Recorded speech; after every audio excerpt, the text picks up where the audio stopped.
Oke, untuk hari malam ini kita akan belajar mengenai efektivitas organisasi.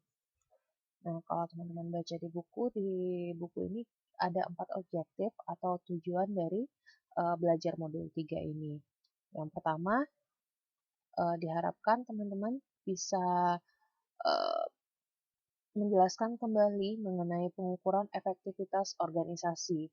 Kemudian yang poin kedua, teman-teman bisa mengerti mengenai penanganan berbagai sasaran saling berlawanan.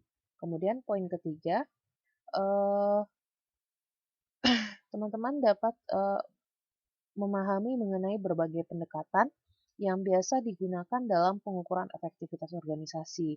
Dan yang keempat, poin keempat yaitu eh, teman-teman bisa menjelaskan kembali mengenai pendekatan integratif dalam pengukuran efektivitas organisasi.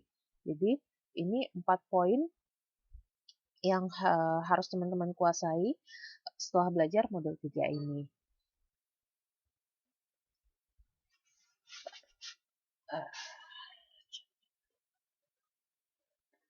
Ya, tujuannya. Kemudian kita lihat ke efektivitas dan masuk ke efektivitas dan efisiensi. Efektivitas atau efisiensi itu adalah alat ukur untuk sebuah keberhasilan dalam sebuah organisasi.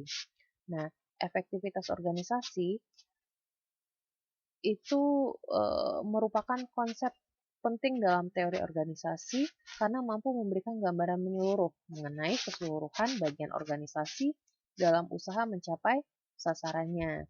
Kemudian mencakup konsep yang luas terkait pencapaian tujuan dan sasaran bagi sebuah organisasi, tentunya melibatkan keseluruhan aspek organisasi, baik yang bersifat internal maupun yang bersifat eksternal, dan tidak hanya terbatas pada bagian-bagian organisasi yang berkaitan dengan proses transformasi input menjadi output. Efisiensi organisasi itu konsep yang lebih terbatas. Itu menyangkut proses internal yang terjadi dalam organisasi. Nah, efisiensi ini juga menunjukkan hematnya organisasi atau banyaknya input atau sumber yang diperlukan organisasi untuk menghasilkan suatu output. Kemudian efisiensi ini dapat diukur sebagai rasio output terhadap input.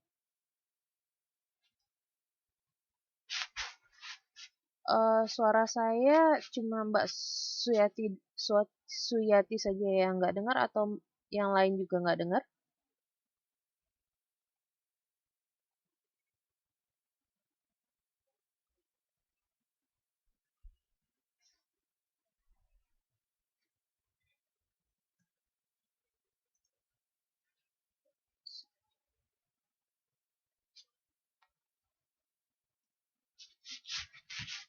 Oke, kita lanjut ya. Hmm. Hmm. Kita lanjut ke pengukuran efektivitas organisasi. Hmm.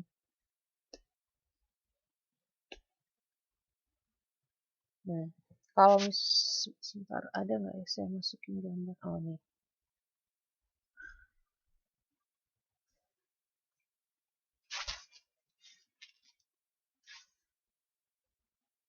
Ada tiga macam pendekatan dalam pengukuran efektivitas organisasi. Yang pertama itu ada goal approach, kemudian system research approach, kemudian yang ketiga itu internal process approach. Approach itu maksudnya pendekatan.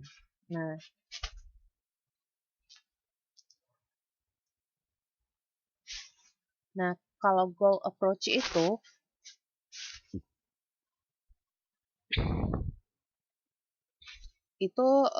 pendekatan untuk mengukur efektivitas output. Kalau sistem research approach atau pendekatan proses itu untuk mengukur efektivitas sistem research approach itu untuk mengukur apa namanya bukan input kegiatan sumber kegiatan. Oh ya, sistem research approach. Kalau siapa kenapa ini?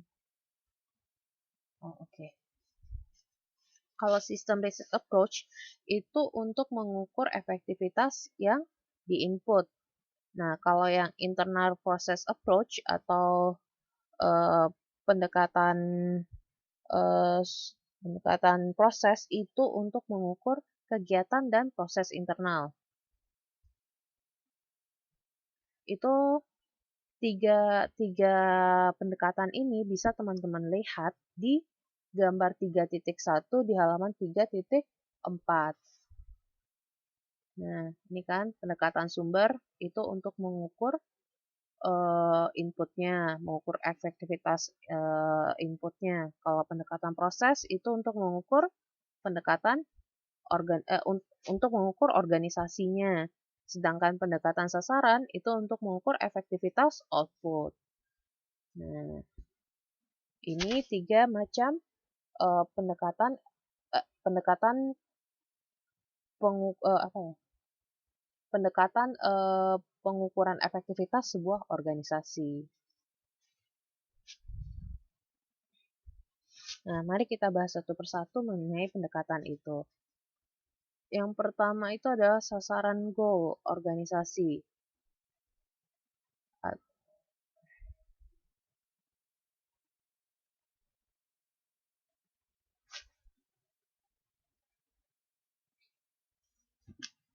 Sebentar. Oke.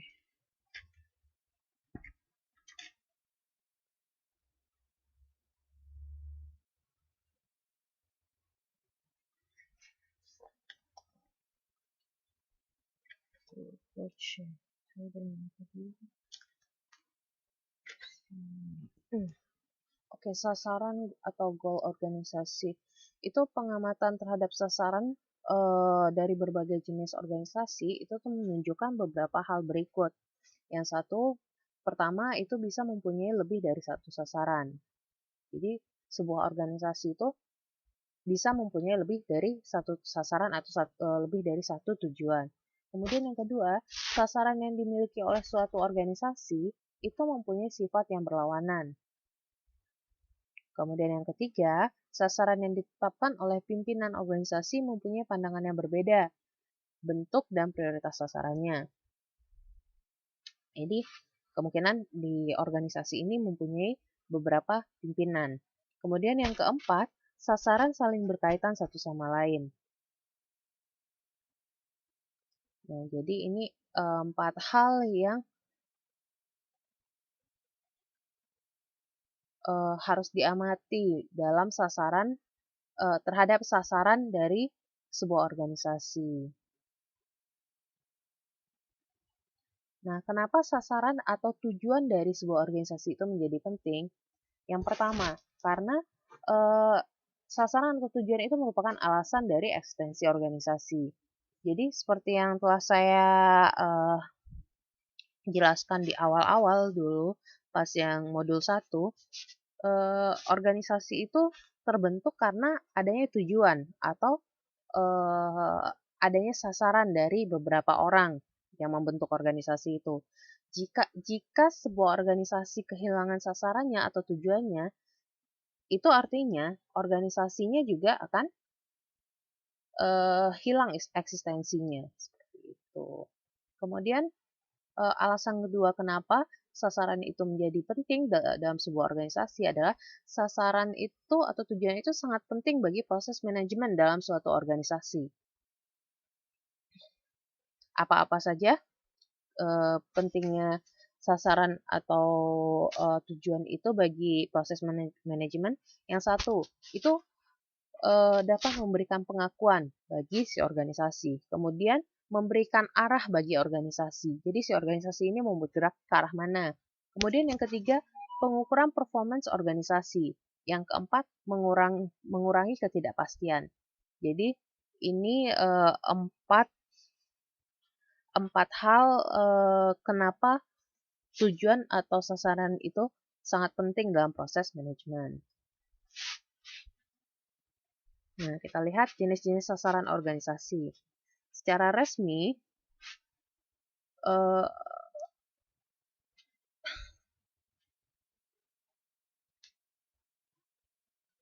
dinyatakan oleh organisasi untuk pengakuan bagi organisasi secara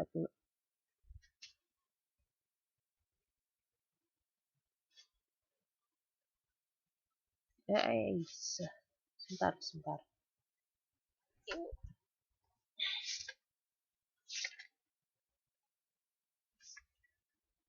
Apa yang di sini sudah jenis sasaran organisasi.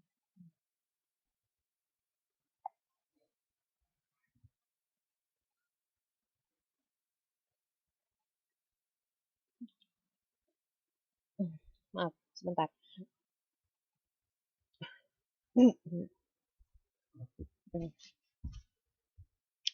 Jadi, dalam suatu organisasi biasanya terdapat berbagai jenis sasaran yang masing-masing punya kegunaan sendiri. Salah satu penggolongan adalah membedakan secara resmi dari sasaran yang sebenarnya diinginkan oleh organisasi.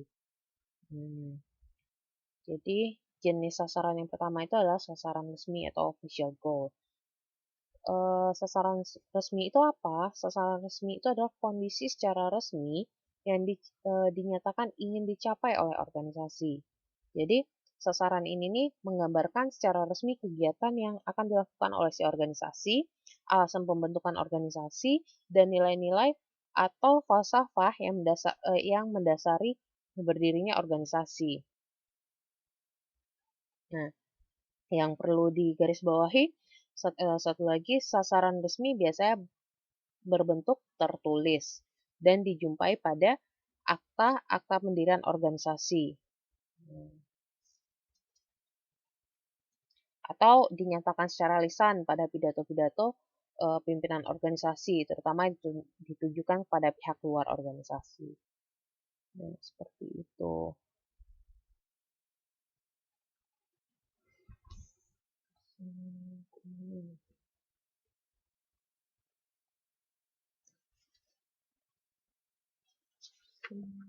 Sasaran lingkungan enggak sih?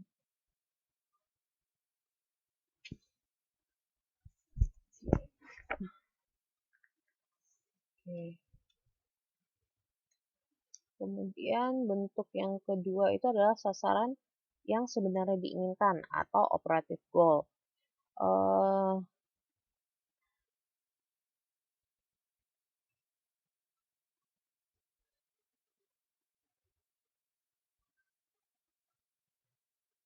Sasaran yang dimaksud di sini itu adalah sasaran yang sebenarnya diinginkan, merupakan tujuan atau sasaran aktual atau yang sebenarnya yang dalam praktik diikuti oleh organisasi.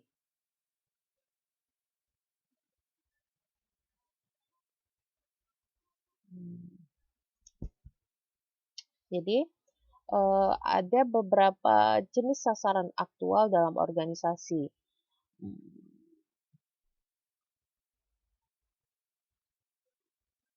Yang pertama itu sasaran lingkungan.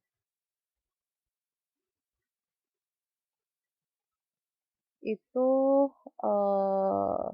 adalah sasaran lingkungan ini adalah kondisi di mana suatu organisasi bisa memuaskan orang-orang ataupun organisasi lain yang terdapat pada lingkungannya. Kemudian jenis yang keduanya adalah sasaran output atau output goal. Sasaran ini mencerminkan jenis usaha yang dilakukan oleh organisasi.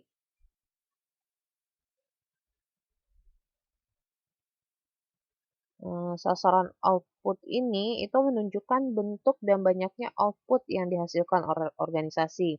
Contohnya itu seperti jenis produk, pasar yang akan dimasuki. Nah, ini contoh dari sasaran output. Kemudian sasaran sistem itu untuk pemeliharaan atau perawatan organisasi. Jadi ini hubungannya mengenai pemeliharaan dan perawatan si organisasi itu. Itu untuk menggambarkan ukuran bentuk dan iklim organisasi yang dikehendaki untuk dicapai. Kalau contohnya dalam buku ini itu misalnya menetapkan apakah organisasi itu mempunyai struktur dengan tingkat sentralisasi yang tinggi ataupun rendah, atau menetapkan tingkat kepuasan karyawan yang diinginkan oleh organisasi. Ini contohnya. Kemudian kita masuk ke yang keempat, itu sasaran produk goal. Sasaran produk ini itu menggambarkan karakteristik produk ataupun jasa yang diberikan pada konsumen. Nah, sasaran ini nih menetapkan jumlah atau mutu jenis corak dan karakteristik lainnya. Contohnya seperti apa ya karakternya? Mutu dari produknya bagaimana, atau harganya murah atau mahal. Nah, seperti itu sasaran produknya. Ada contoh sasaran produk atau goal atau produk goal. Sasaran bagian atau subunit goal. Ini adalah bagian menggambarkan sasaran dari suatu bagian ataupun suatu satuan kerja yang merupakan bagian suatu organisasi. Nah, ini untuk sasaran bagian ini untuk mencapai sasaran output ataupun sasaran sistem dari suatu organisasi. Contohnya sasaran bagian penelitian dan pengembangan. Jadi untuk menciptakan produk baru, contohnya seperti itu.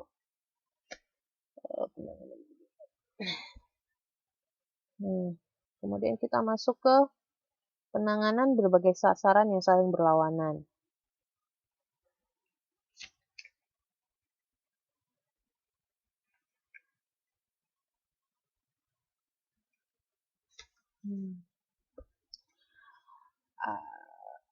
Kalau teman-teman lihat di buku, tentu teman-teman udah baca kan, itu tuh ada 4 penanganannya. Yang pertama itu menerima performansi secukupnya, tidak mengusahakan yang paling baik, asalkan semua sasaran bisa dikelola bersamaan. Contoh, misalnya kan kuliah sambil bekerja. Kemudian yang kedua, perhatian bertahap. Terlebih dahulu mencapai yang dianggap paling penting. Setelah selesai, kemudian dilanjutkan sasaran berikutnya. Kemudian yang ketiga, preferensi sasaran. Itu adalah menetapkan prioritas sasaran oleh pimpinan tertinggi organisasi. Kemudian yang keempat, itu adalah perubahan sasaran. Prioritas diubah secara periodik atau berjangka. Nah, saya mau tanya nih sama teman-teman. Kalau misalnya teman-teman punya waktunya terbatas nih, cara untuk beberapa sasaran, cara mana yang teman-teman pakai, atau cara mana yang menurut teman-teman yang terbaik untuk waktu yang terbatas?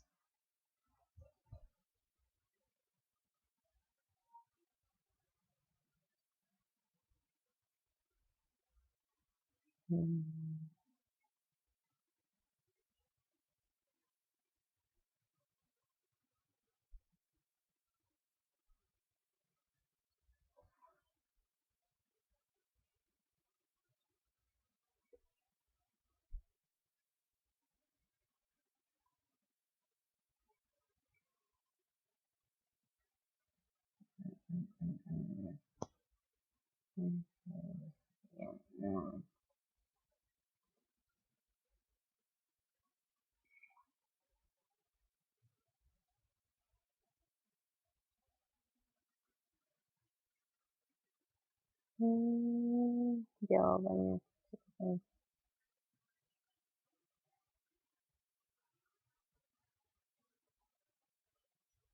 Menerima performansi secukupnya.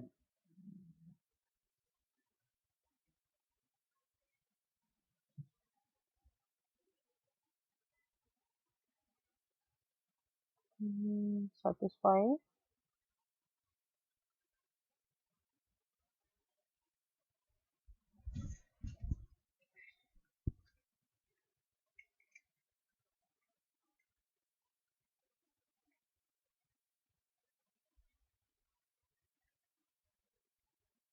Ada lagi yang lain.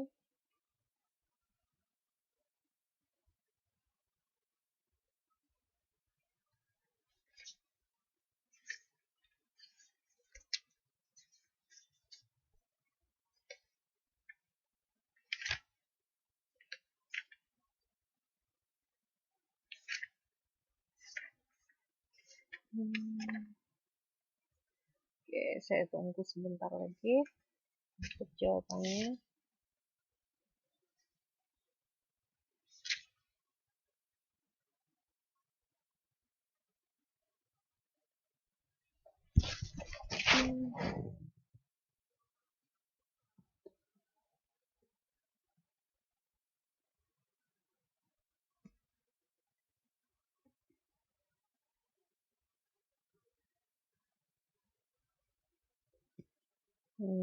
Ada lagi yang lain? Yang jawabannya lain? Apa lagi? Yang ini kok cuma beberapa orang yang jawab, yang lain mana?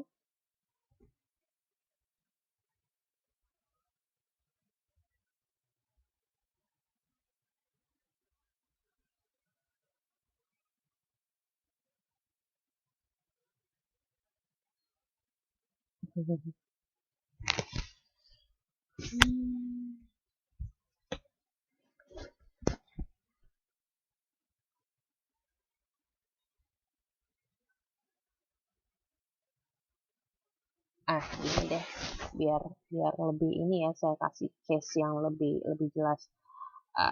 Contoh ya, teman-teman punya waktu misalnya 2 jam, tapi dalam 2 jam ini teman-teman harus mengumpulkan tugas, dan teman-teman juga misalnya apa ya, lapar, pengen makan gitu misalnya kan. Nah, ini kan dua hal yang pengen teman-teman kerjakan, makan dan mengerjakan tugas misalnya kan. Makan dulu, Bu. Oh ya, boleh. Nah, kira-kira gitu kan, tapi makan kurang cocok. Itu makan bukan sasaran.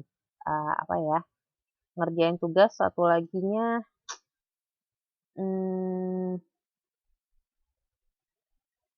ya mengerjakan pekerjaannya teman-teman, misalnya ya mengurus akunnya boleh, atau uh, harus harus ada kerjaan lain gitu kan misalnya kan.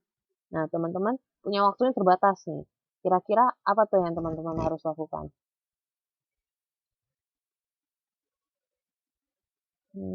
Agak berkaitan. Perhatian bertahap.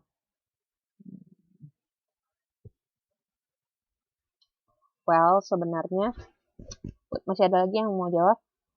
2 orang lagi. Oke, saya tunggu. Oke.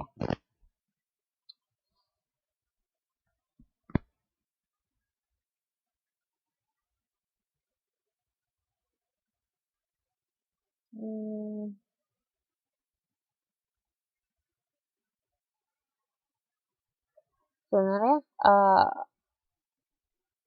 itu depend on teman-teman, tergantung teman-teman, tujuan dari teman-teman apa gitu kan. Sebenarnya masing-masing penangan ini itu membantu teman-teman untuk apa ya, menyelesaikan atau untuk solving apa ya bahasa Indonesianya solving, membantu teman-teman untuk menyelesaikan permasalahan teman-teman gitu kan. Dalam mengambil keputusan mana yang harus teman-teman kerjakan lebih dahulu atau membantu teman-teman mengambil keputusan mana yang penting teman-teman kerjakan lebih dahulu. Nah, kita lihat ya. Untuk yang A, menerima performansi yang secukupnya. Means, misalnya kalau teman-teman harus kerja juga, harus ngerjain tugas juga misalnya kan. Kalau yang performansi ini berarti teman-teman menerima kalau misalnya ya nilai teman-teman biasa aja, kerjaan teman-teman ya biasa aja gitu kan. Mungkin apa namanya, lopannya nggak begitu terpuaskan tapi ya cukup lah gitu kerjaannya teman-teman gitu kan. Kalau misalnya yang kedua ini perhatian bertahap, berarti teman-teman memprioritaskan salah satu kepentingan dulu gitu kan. Mana yang menurut teman-teman yang penting? Misalnya, oh pekerjaan teman-teman misalnya yang lebih penting dahulu. Ya udah teman-teman kerjakan kerjaan dulu. Means yang satu lagi teman-teman nggak terlalu memperhatikan kan, misalnya kuliahnya nggak terlalu bisa diperhatikan. Ya karena tujuan teman-teman yang utama adalah pekerjaan teman-teman, ya otomatis tugasnya agak terbengkalai misalnya kan. Yang ketiga, preferensi sasaran, menetapkan prioritas gitu yang sasarannya oleh pemimpin tertinggi organisasi. Mungkin case ini mungkin lebih cocoknya kalau misalnya teman-teman udah berada dalam sebuah organisasi, misalnya dalam uh, perusahaan gitu kan. Jadi si pimpinan teman-teman yang memberikan penetapan prioritas sasarannya.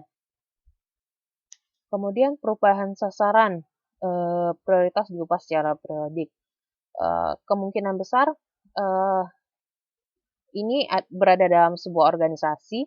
Seperti yang saya bilang sebelumnya, organisasi itu sangat dipengaruhi oleh lingkungan, dan lingkungan itu perubahannya sangat dinamis. Jadi prioritas atau sasaran organisasi itu pun juga dapat berubah karena perubahan dari kebutuhan dari lingkungannya ini. Nah, seperti itu. Paham kan empat cara perbedaan empat penanganan berbagai sasaran yang saling berlawanan ini, bedanya bagaimana dan di case yang seperti apa yang cocok untuk digunakan. Kalau yang saya kasih pertanyaan tadi mungkin yang A atau yang B lebih lebih lebih tepat kali jawabannya. Menurut teman-teman, samakah dengan saya? Oke, lanjut. Ini pihak-pihak yang menetapkan sasaran dalam organisasi. Ya, ini pimpinan tunggal, ada dua pihak-pihak yang menetapkan sasaran dalam organisasi. Yang pertama pimpinan tunggal, yang kedua adalah koalisi kelompok pimpinan. Kalau koalisi kelompok pimpinan means dalam organisasi itu lebih dari apa namanya, di organisasi itu memiliki beberapa pimpinan. Jadi pimpinannya ini harus berkoalisi dulu, harus berembuk dulu, kemudian mengeluarkan apa namanya, menetapkan gitu sasaran dari organisasi. Jadi demikian yang untuk modul 3 ini. Ada pertanyaan?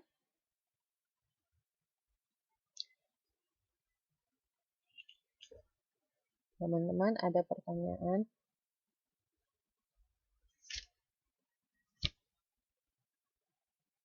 Lanjut. Udah selesai modul 3-nya, Mbak.